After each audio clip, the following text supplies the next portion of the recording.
강할리 바다를 걸었거든요. 어제는 강할리 바다가 정말 잿빛, 블루 그레이 잿빛 하늘 속에 그 잿빛이라는 것이 단청이 아니라 그 청이를 보면 잿빛 아래에 여러 컬러들이 있죠. 비서의 삼원색을 넘어서서 그 바다를 보면서 한 20분, 30분을 걸었죠. 그러면서 나도 모르게 노래가 흥얼흥얼 나오더라고요. 파도 소리에 이제 묻어나오는 노래, 애시인의 노래. 저는 노래를 정말 좋아하고요. 또 노래 없이 내 인생이 어디 있었을까? 어쩌면 노래라는 것이 내 인생의 조난구호 같은 때도 있었고, 예. 그 안채에서 사랑채로 가는 그 동안에 그 막막한 짧은 그 마당이지만 막막한 가운데 그래도 나를 불러주는 것이 엄마 아버지의 눈빛이었던 것처럼 그 노래가 내 인생의 조난구호였던 때가 많았거든요. 나태주 시인의 시를 보면 저녁이면 돌아갈 집이 있는 사람은 행복하고 혼자 있을 때 부를 수 있는 친구가 있으면 행복하고 외로울 때 부를 수 있는 노래가 있으면 행복하다. 이것처럼 생각해보니까 제가 이걸 다 갖췄더라고요. 저녁이면 돌아올 집이 있고 외로울 때 부를 수 있는 노래가 있는 이런 생각을 하면서 어제 노래를 많이 했으면 사실 우리 인생에서 노래는 뗄래야 뗄 수 없잖아요. 피할 수 없는 것. 우리가 현대사회 속에서 노래라는 어떤 장르로 들어가지만 사실은 노래는 어떤 리듬, 삶의 어떤 내가 살 수 있도록 추임새라고 보는 거죠. 어렸을 때 할매가 내 코를 풀릴 때, 저는 우리 할매가 일찍 돌아가셨기 때문에 종조모들이 늘 우리 집에 와서 코를 풀리는데 코 풀릴 때 이렇게 얘기해요. 설이야. 제가 어릴 때 이름은 설입니다. 예. 설이야. 흥 해라. 흥. 예. 코를 풀 때 흥 하는데 한 번 흥이 안 나오잖아요. 제가 흥 하면 코가 안 나와요. 그러면 또 할매가 또 한 번 더 흥. 예. 나의 흥하고 할매의 흥이 또 만나는. 그래도 코가 안 나와요.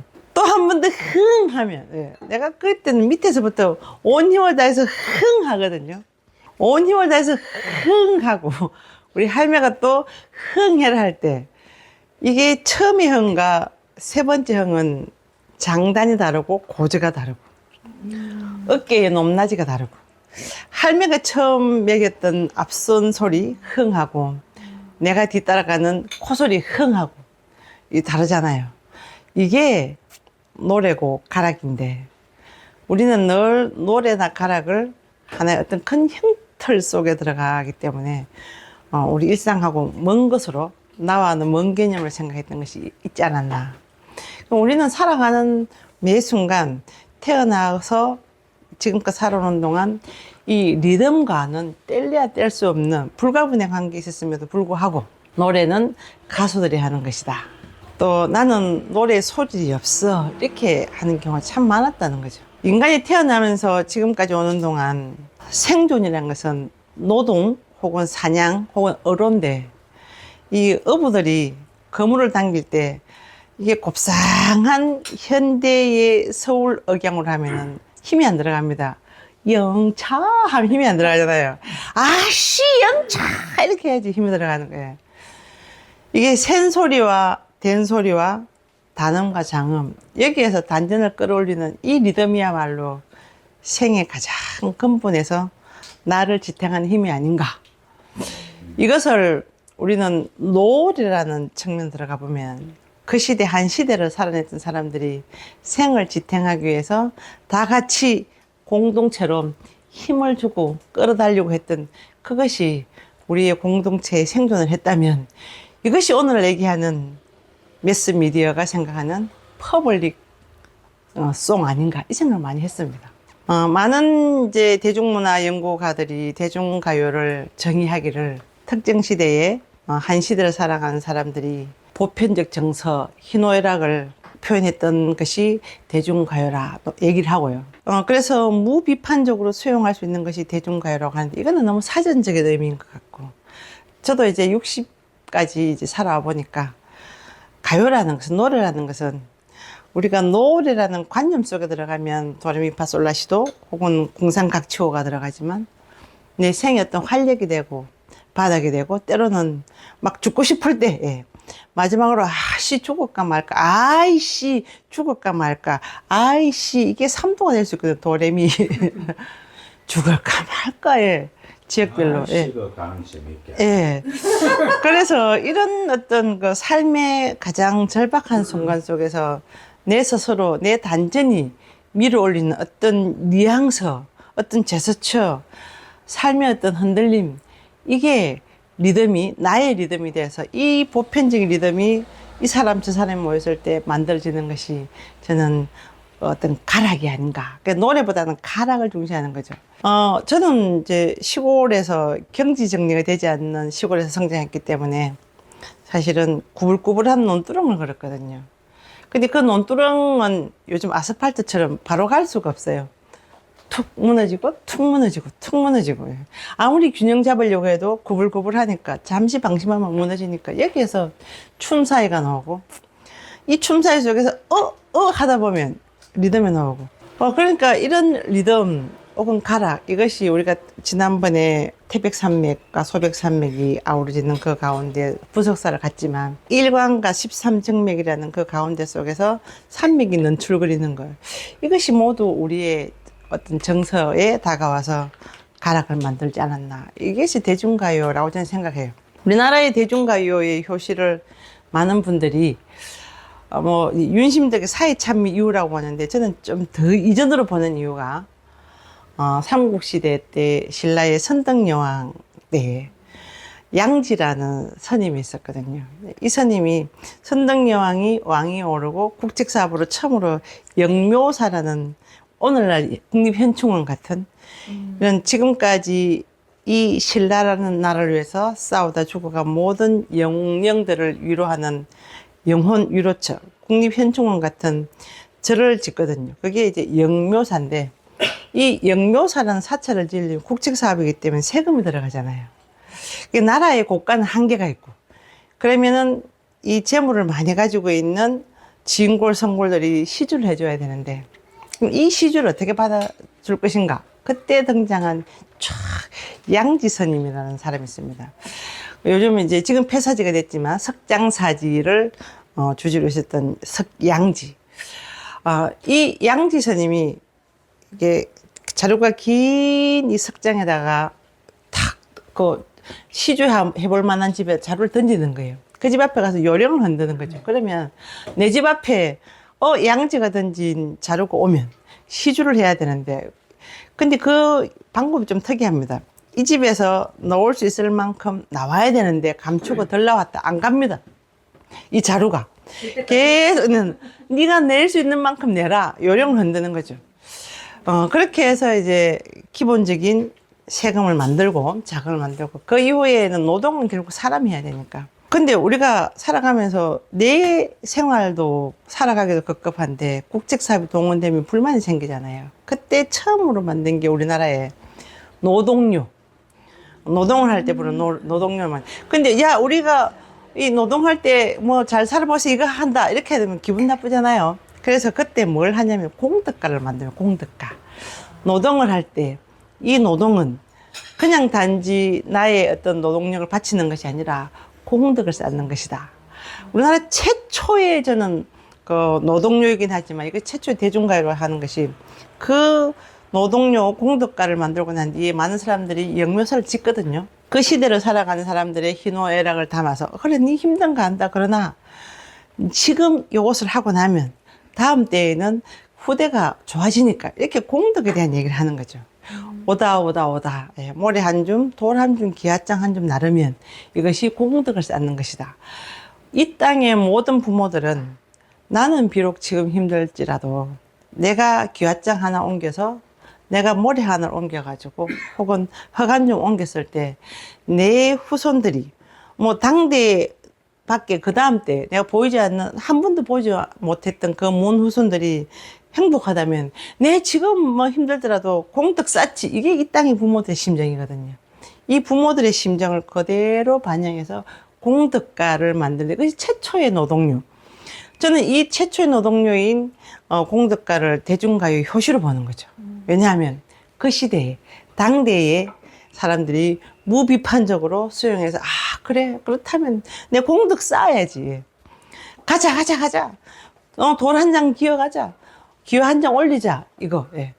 그러니까 오늘날 대중문화를 연구하는 사람들이 정의했던 대중가요에 대한 정의가 어쩌면 이미 그때 있었던 거죠. 우리는 오늘날 정의 무엇은 무엇이다라는 문장으로 표현하고 싶었지만 이미 그때 당시는 행동으로 만들어졌다는. 그래서 모두가 희노애락을 경험하지만 그 희노애락을 어떻게 보편적인 감정으로 우리의 어떤 무비판적으로 그 시대의 구심점을 만들어낼 것인가, 이것이 대중가요가 가지고 있는 큰 힘 아닌가, 예, 이런 생각을 많이 합니다. 그럼 이 땅에서 이제 우리 한국, 부산 혹은 뭐 좁게는 뭐 넓게 하겠지만 우리 땅에서의 대중가요 효시는 또 어떻게 봐야 될 것인가. 1920년대 30년대는 조혼 풍습이 있었거든요. 물론 삼국시대는 조혼은 여성이 어린 나이에 결혼하는 거지만 20년대 30년대 조혼은 남성들이 피해자였어요. 나 20년대 30년대 태어난 내가, 우리 아버지가 어장을 가지고 있고 우리 아버지가 염전을 가지고 있고, 그러면은 내 아버지는 나에게 야 너는 가업을 이어받아서 성장해야지, 경제를 이끌어 가야지. 그러면 내 의지와 무관하게 가업에 의해서 상대 여자를 골라서 빨리 안정을 시켜야 되니까. 그러니까 20년대 30년대 등장했던 소설들을 보면 이런 조혼, 남자 조혼에 대한 폐해가 많이 등장하거든요. 남성들이 조혼을 했다는 것은 내 의지와 무관하게 아버지에 의해서 가업을 이어간다는 측면에서 결혼을 하지만, 예. 그런데 사랑이 없잖아요. 결혼은 사랑에 의해서 맺어져야 된다고. 인간의 모든 감성이 그렇잖아요. 사랑에 의해서 맺어져서 그 사랑을 더욱더 성화시키는 것이 결혼이라고 생각하는데, 20년대는 우리 사회 구조상 이게 내 사랑과 관계없이 이 가업을 빨리 일으키기 위해서, 말하자면 요즘 경제인들이 결혼하는 것 때, 또 신라시대 때, 삼국시대 때에 이게 조건, 혈족 내 결혼이라는 이런 개념하고 같은 거죠. 그렇게 결혼하다 보니까 처음은 수용하지만 살아갈수록 내 인간이 가지고 있는 기본적인 본성이 있잖아요. 내가 누구인데, 내가 타고난 이 본성. 그래서 사랑을 찾아갈 수밖에 없는데, 이런 가운데서 우리에게 익숙한 사회 찬미가 등장합니다. 김우진과 윤심덕의 사랑. 예. 오늘 이제 중년의 감성인문학 5기는 사랑을 주제로 하는데, 그 중에서도 대중가요 속에 들어있는 사랑은 오늘 우리에게 어떤 의미로 다가오는가. 예. 그냥 우리가 늘 좋다고 불렀던 그 노래 속에 들어있는 시대적 정신은 무엇인가. 남자의 삶과 여자의 삶은 대별적인 것 같지만, 그러나 다시 돌이켜보면 먼 위에서 조감도처럼 보면 인간의 삶은 누군가에 의해서 제어되는 것이 아니라 내가 가고자 하는 대로 가는 것이 참 좋은데, 그럼에도 불구하고 어떤 시대에 태어났는가에 따라서 내 삶은 본성과 무관하게 살아갈 때가 있다는 거죠. 간부인락선을 타고 돌아와야 되는데, 분명히 탈 때는 성선 명단에는 김우진과 윤심덕이 있었지만 내릴 때는 없었던 그 두 사람의 정말 전설 같은 이야기. 사실 윤심덕은 조선 최초의 소프라노 가수거든요. 너무나 예쁘고, 예쁜 딸, 예쁜 누나, 예쁜 동생. 이걸 얘기하는 겁니까? 예. 사회가 주목하는 능력 있는 인텔리전스한 이 여인은 사실은 가정의 희생양이 될 수밖에 없거든요. 윤심덕을 빨아먹고 살아가는 아버지 또 오빠들이 있었습니다. 그러니까 그 사회 참여라는 노래가, 우리는 그냥 광막한 광야를 달리는 인생아 나는 무엇을 뚜루루 이렇게 나오는데, 그 사연을 알고 보면 오죽하면 그랬겠나라는 생각. 우리가 경상도 말로 오죽하면, 예. 막 고래 알고도 있지만 오죽하면 두 사람이 그랬겠나. 예. 사랑이 무엇이긴데. 예. 가족들에 의해서 희생을 할 수밖에 없었던 윤심덕에게 정말 기댈 수 있는 언덕이 되었던 사람이 김우진이고, 근데 이미 김우진은 그때 결혼했고, 예. 근데 김우진은 부모의 강요에 의해서 사랑 없는 결혼을 했기 때문에, 조혼을 했기 때문에 나는 사랑을 살고 싶고, 그런 상황 속에서 두 사람이 이 서로의 패턴은 후원자가 된 거죠. 뭐 치열한 고독한 그러나 늘 절벽에 서 있던 윤심덕에게 김우진은 정말 이거 뒤에 야트막한 저 높은 산이 아니라 내 뒤에 있는 야트막한 언덕 같은 사람, 네. 언제면 기댈 수 있는 사람. 그래서 살아가면서 그런 사람이 있다는 것은 내가 살아갈 이유가 되거든요. 네, 살아갈 수 있는 기폭제가 되고. 이 두 사람이 일본에서 뭐 극단 활동도 하고 하지만, 네.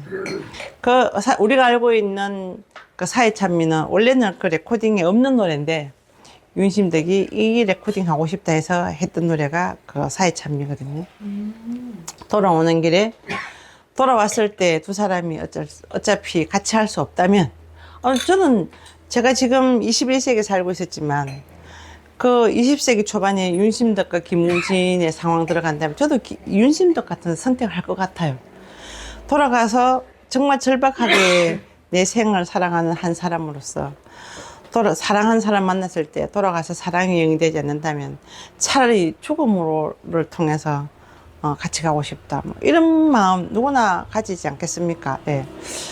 그만큼 절박하게 사랑했고 절실하게 사랑했던 두 사람의 그 사랑의 이야기가 사실은 사회찬미로 나왔지만 그 사회찬미의 그 리듬은 단유법 강의 푸른 물결 여기서 나왔죠. 근데 이 노래가 사실 윤심덕이 죽고 난 이후에 갑자기 팍 떴습니다. 우리가 가십 스캔들이 사실은 사회에 어떤 소비가 되는 것처럼 동아일보에도 나오고 이 사랑 혹은 그래서 물결에 자신의 사랑을 띄어든 사람들 이렇게 해서 동아일보의 톱 뉴스가 되거든요. 그 이후에 우리나라의 레코드 문화가 만들어지는 거죠. 그래서 윤심덕과 김우진은 미완의 사랑, 우리가 얘기하는 세속의 의미에서 미완의 사랑을 죽었지만, 그러나 어쩌면 두 사람은 그 사랑의 완성일 수도 있겠다. 막막한 그 현해탄, 아무것도 볼 수 없는 그 현해탄의 별빛 아래 두 사람이 그 푸른 물길 속에 몸을 던질 때는 죽어서도 같이 하고 싶다는 그 절박함이 있었기 때문에 그 사회찬미가 사후에 우리에게 영원한 엘레지로 남아있는 거 아닐까 이런 생각을 많이 합니다. 그것이 어쩌면 대중가요 효시가 되는 거죠. 그 이후에 이제 레코드 문화가 만들어지면서 조선 땅에 그때는 아직까지 조선이었으니까 경연대회가 나와요.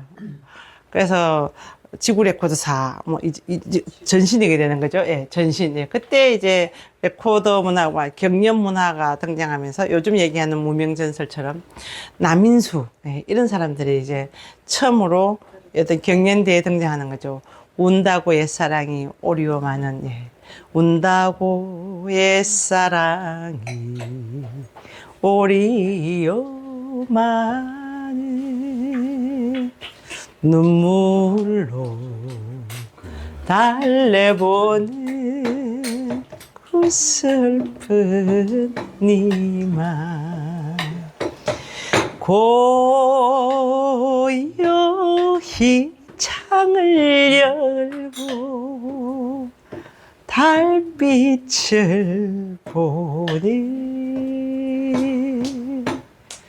그 누가 불러주나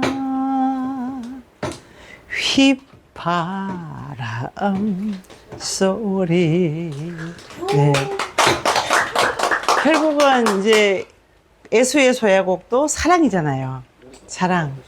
우리 인생에서 사랑을 빼면 사실은 이야기가 안 되잖아요. 사랑. 물론 부모 자식 간에 아가페적인 사랑도 있겠지만 세상을 발견하고 나를 발견하는 그 힘은 어쩌면은 지극히 에로스적이잖아요. 애수의 소야곡도 그렇고, 물론 뭐 그때 당시에 진박남의 그 불효자는 옵니다는 또 다른 케이스지만, 그러나 이런 사랑이 결국 한 생을 성장시키는 힘이 되는 거죠. 사람이 태어나서 죽음으로 가는 그 과정은 아무도 알 수 없지만, 그러나 그 과정에서 우리가 무수히 희노애락을 만나지만, 희노애락의 그 근거가 뭔가 생각해 보면 결국 사랑이라는 거, 사랑. 사랑이 있어서 내가 살고, 사랑이 있어서 자식이 태어나고, 사랑이 있어서 아프고, 예. 사랑이 있어서 성장하고, 예. 사랑 빼면은 우리가 우리 인생에서 뭔 의미가 있을까. 그래서 이제 살짝 시간을 이제 70년대 넘겨보겠습니다. 70년대, 80년대, 90년대. 사랑이 중요한 것은 자명한 사실이지만, 그러나 사랑이라는 것이 사전적 의미의 사랑이 많습니다. 아가페도 있고, 에로스도 있고, 플라토닉도 있고, 예. 근데 플라토닉이든, 아가페든, 에로스든, 사랑은 사실은 다 아프잖아요. 부모님이 자식한테 예, 기대하는 것도, 사랑도 아프고, 예. 플라토닉이라 하더라도, 플라토닉이랑 가는 그 과정은 얼마나 많이 아프겠으면, 예. 흔히 우리가 이제, 사랑과 우정사의 노래 있지 않습니까? 머리를 쓸어 올리는 너의 모습. 예. 사랑과 우정 사이는 뭘까요? 우정도 아프긴 합니다만, 예. 사랑은 지독하게 절실하게 아프고, 우정은 좀 덜 아픕니다. 아픔이, 예. 예. 니가 가라. 예, 이 아픔의 정도의 차이가 있는 거죠. 말하자면은, 예. 자가 처방이 가능한 경우와 예. 처방전이 필요한 경우죠. 우정은 자가 처방이 가능합니다. 처방이 없어도 되고. 근데 사랑은 자가 처방뿐 아니라 예, 사랑이 아프면 또 다른 사랑이 와야 치유된다는 것처럼 예. 이게 다양한 채널에 처방전이 필요한 것이 사랑이거든요. 근데 이 사랑은 부정적 의미가 아니라 사랑이 있어야 사실 한 생이 성장하는 거죠. 그것이 물론 결과가 나 사랑이 실패했다 하지만 그러나 그 어떤 사랑이든 실패는 없습니다. 왜냐하면 사랑하는 과정은 성장이 있으니까. 예. 다만 우리가 보편적으로 생각하는 그 그림에 들어가지 않았을 뿐이지 사랑했다는 그 순간은 예. 나를 성장시켰다는 거죠. 그러니까 유채한과 이영도도 그 20년 동안 5,000통의 편지를 주고받으면서 오늘도 에메랄드빛 바다가 보이는 우체국 언덕에 앉아 너에게 편지를 쓴다. 사랑했으므로 진정 행복했느라. 설령 오늘이 생의 마지막 순간이 될지라도 사랑했으므로 진정 행복하였느라. 이 편지를 쓸 수 있던 것은 사랑이 있어서 성화됐거든요. 이게 사랑이 가지고 있는 본질은 아픔으로 시작하고 그리움으로 시작하고 이 목마름으로 시작하지만 이 목마름이 결국은 나를 성장시킬 힘. 그래서 인간사에서 뺄 수 없는 것이 사랑이라면 이 사랑을 노래하는 것. 나 사랑해 말 못하기 때문에 내 마음을 변주해서 알려줄 수 있는 사랑 노래가 너무나 많다는 거죠. 그래서 사랑은 아프잖아요. 그래서 나훈아가 사랑 얘기하면 나훈아에게 물어봤습니다. 사랑이 뭐예요? 사랑이 무엇냐고 물으신다면 눈물의 씨앗이라고 말하겠어요. 예. 왜 눈물의 씨앗일까요? 이게 대중가요는요. 고생하잖아요. 예. 대중가요는 우리에게 질문을 던지거든요. 내가 질문을 던지지 않았는데 가요가 노랫말에 나의 질문을 던지는 힘이 철학이라고 본다면 대중가요는 이미 충분한 철학적 요건을 갖췄다는 거죠. 왜 사랑이 아픈가? 왜 눈물의 씨앗인가? 물어보면 그 과정에서 어떤 힌트가 이선희한테 있어요. 알고 싶어요. 예, 맞죠. 예. 사랑하면 궁금하잖아요. 궁금하지 않으면 우정이고, 궁금하면 사랑입니다. 호기심이 생기면 사랑이고, 지가 뭘 하든지 모르는지 모르겠다. 이건 우정입니다. 예. 지금 내 생각하는지 안 하는지 뭔가 애착이 생기면 사랑이고, 아무것도 없으면 우정입니다. 사랑과 우정 사이. 물론 이수영은 머리를 쓸어 올리는 너의 모습, 시간은 자꾸만 우리를 갈라놓는데 이렇게 하지만, 정말 사랑과 우정 사이, 그 사이를 가장 잘 얘기하는 어떤 그 중간 브릿지 같은 노래가 이선희가 아닐까 생각하거든요. 이선희 노래에 알고 싶어요 있잖아요. 달 밝은 밤에 그대는 뭘 하고 있는지. 우리 예, 사랑하면 궁금하잖아요. 예. 달 밝은 밤에 그대는 누구를 생각하나요? 잠이 들면 그대는 무슨 꿈 꽃이나요. 아, 지가 내가 자는 것까지 왜 간섭하냐고요. 깊은 밤에 잠 못 들어 눈물 흘린 적 없나요? 아니, 내가 오는지 네가 오는지 안 하더는데 사랑하면 궁금하거든요. 때로는 일기장에 내 얘기도 쓰시나요? 사랑하면 궁금한데, 예. 이게 궁금할 때 이 사랑을 하는 당사자들은 정말 내 생각하나 이거 한번 물어보고 싶을 때 짝사랑 같아요. 알고 No. 싶어요. 그럼요. 이때 사랑이란 것은 물길이 같이 흘러야 되거든요. 예. 마중기 우화의 강처럼. 예. 이 짝사랑부터 시작하지, 시작은. 예. 그래서 이제 어느 날 정말 썸을 타는 이 두 사람이 정말 진짜 삼고초려해서 전화를 하잖아요. 아니면 문자를 하잖아요. 딱 했을 때, 했을 때 내가 원하는 답이 딱 안 와. 전화를 했을 때, 예. 왜냐면 이 감정이 가는 그 순간은 내가 그리고 싶은 그림이 있거든. 아, 내가 이렇게 얘기했을 때 이런 답이 왔으면 좋겠어. 근데 인간이기 때문에. 근데 이런 답이 안 왔을 때는 아무리 오래된 사이일지라도 내가 원하는 뉘앙스가 아니면 갑자기 이렇게 얘기해요. 변했나? 그치. 예. 사랑이 어떻게 보내? 예, 변했나 보다. 뭐 남자든 여자든 사랑하는 사람 그 사이에서는 변한 가이가 예전하고 다른 거지, 뉘앙스가. 근데 그 뉘앙스를 만드는 것은 내가 만드는 거잖아요. 내가. 그러니까 내가 괴로운 거지. 추앙과 집착 그 사이. 예. 사랑과 추앙과 집착 그 사이에서 우리가 늘 딜레마에 빠지는 거. 누군가를 좋아할 때, 예, 나를 만나 행복했나? 안 물어봐도 되는데 자꾸 확인하고 싶은 거. 사랑하니까 진정 날 사랑하나요? 그러면 겉으로는 이해해도 아닐 수도 있는데 확인하고 싶고, 사랑을 하면 확인하고 싶고 궁금하고, 이게 사랑의 본질인 거죠. 예, 우정은 사실은 확인 안 하고 싶거든요. 내 어린 친구한테, 야, 니 내 생각하고 있나? 안 합니다. 이 사랑과 우정이 가지고 있는 만들어진 그 사이죠. 그래서 사랑이 아픈 이유가, 나오나가 사랑이 눈물의 씨앗으로 했던 것은 사랑은 매 순간 궁금하고 확인하고 싶고, 예.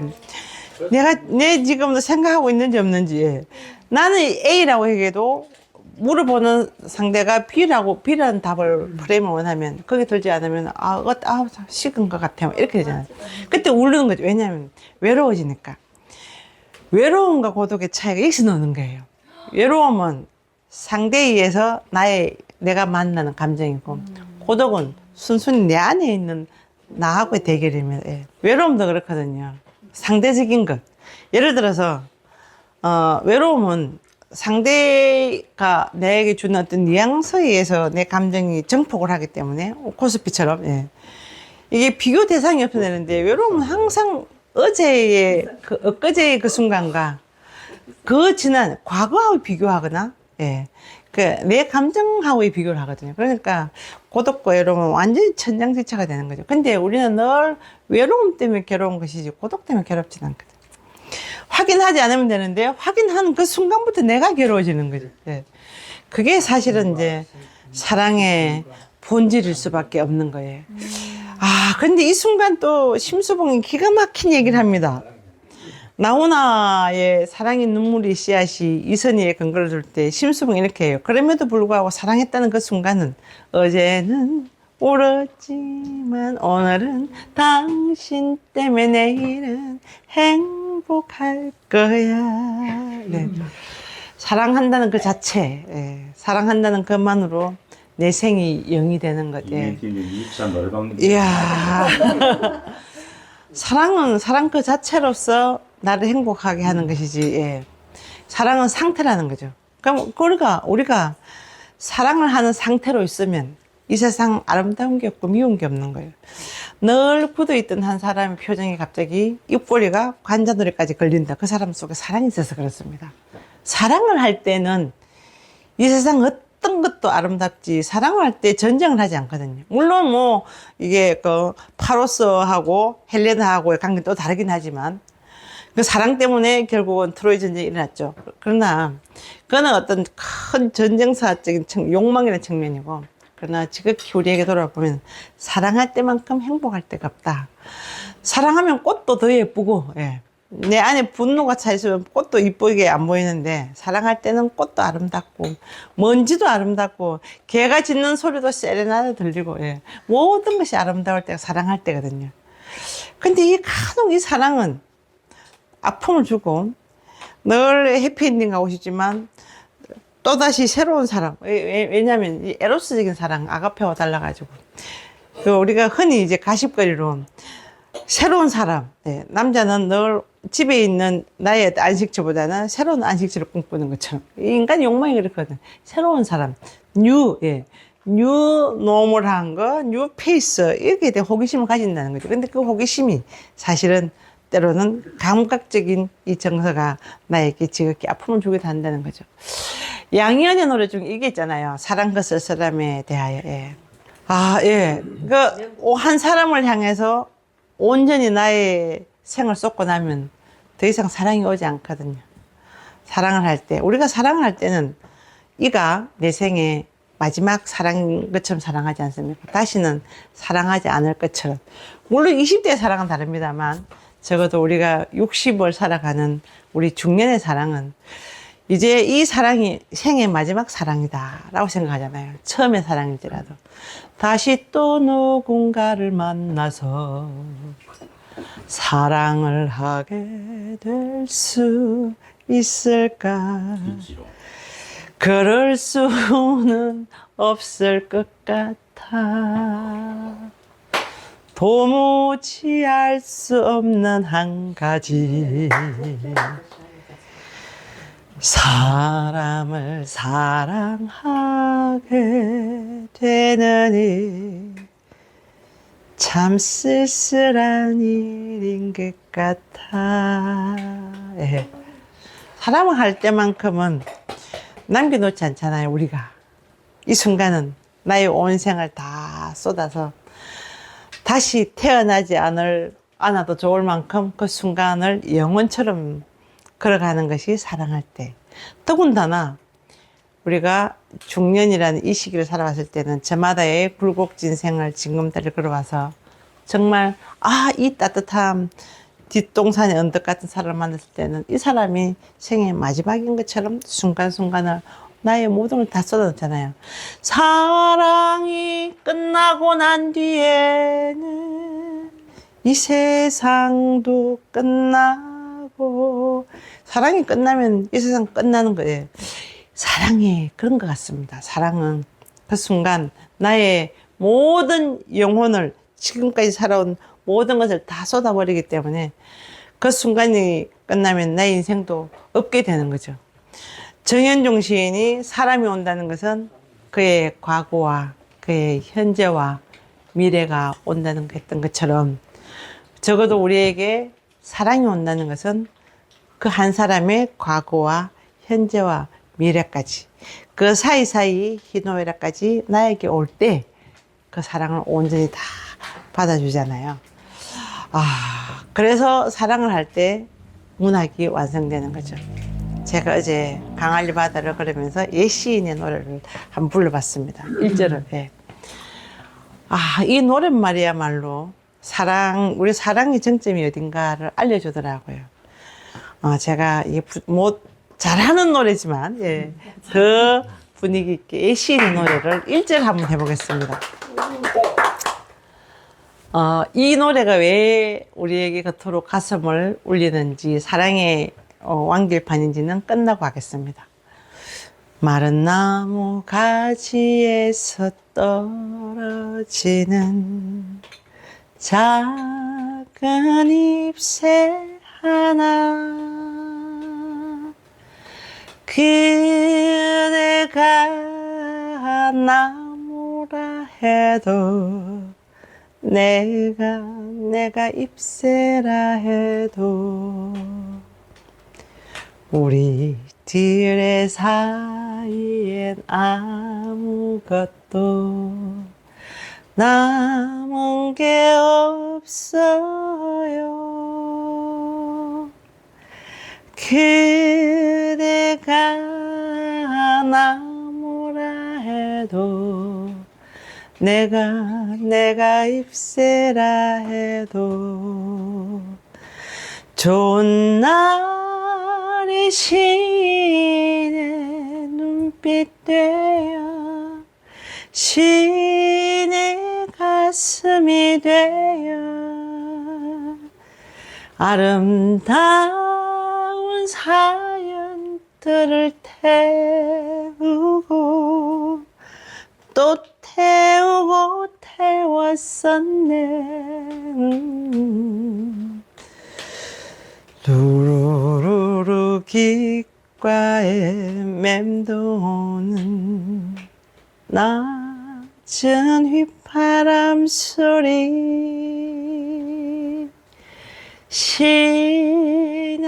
시는 노래 부른다. 그 옛날의 사랑의 길을 사랑이 나는 현시인 안 하고 예시인 안 해. 사랑이 아름다운 것은 성화되기 때문이죠. 그에게나 나에게나 나를 성화시키고 그를 성화시키고 같이 있던 사랑이든 지금은 멀리 헤어지는 그 사랑이든 자 한잔 하고 마무리를 해보겠습니다. 네. 네. 일곱 날 가니까 아 오늘 원샷에 끝내려고요. 원샷에 네. 눈물을 머금고. 이 사랑은 나를 성화시킨 힘이다. 우리가 아니 예, 예. 좀 전에 제가 본 게 우리 가슴 눈물이었어요. 예. 아 그랬습니까? 네. 눈물을 머금고. 네. 아 그래요. 네. 사랑은 꼭 눈물을 흘리게 돼 있어요. 그 기억 그 기억에 파노라마에서 싹 스쳐가야 돼. 사랑은 파노라마 없으면 사랑이 아니에요. 저는 그렇게 생각합니다. 네, 이제 마무리하겠습니다. 네. 그 사랑은 우리가 살아가면서 사랑은 피할 수 없는 어마어마한 사건이고, 예, 왜 행복한 사건.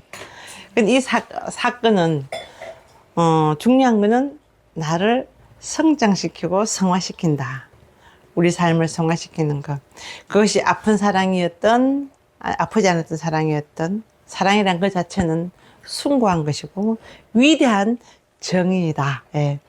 그 위대한 정의, 사랑이 있어서 인류가 이만큼 성장하고 또 우리가 이만큼 성장했던 것처럼 사랑은 설령 그 사랑이 아픈 사랑일지라도 아픈 사랑을 한 사람은 그 사람을 못되라고 하지 않고 나를 성화시키거든요. 그래서 한때 사랑했던 그 기억만으로 살아갈 수 있는 힘이 될 수 있는 것도 사실은 나를 성화시키는 것이기 때문에 인생이 한 사람이 성장하는 그 가치에서 다 아름다운 관념이고 가치겠지만 그 저변에는 사랑이라는 가장 위대한 밑거름이 있다. 예, 그래서 많은 사람들이 가수의 노래 속에서 혹은 시 속에서 소설 속에서 주구장창 사랑을 얘기해도 영원히 끝나지 않는 것이 우리 인생이듯이 사랑이더라. 마치겠습니다.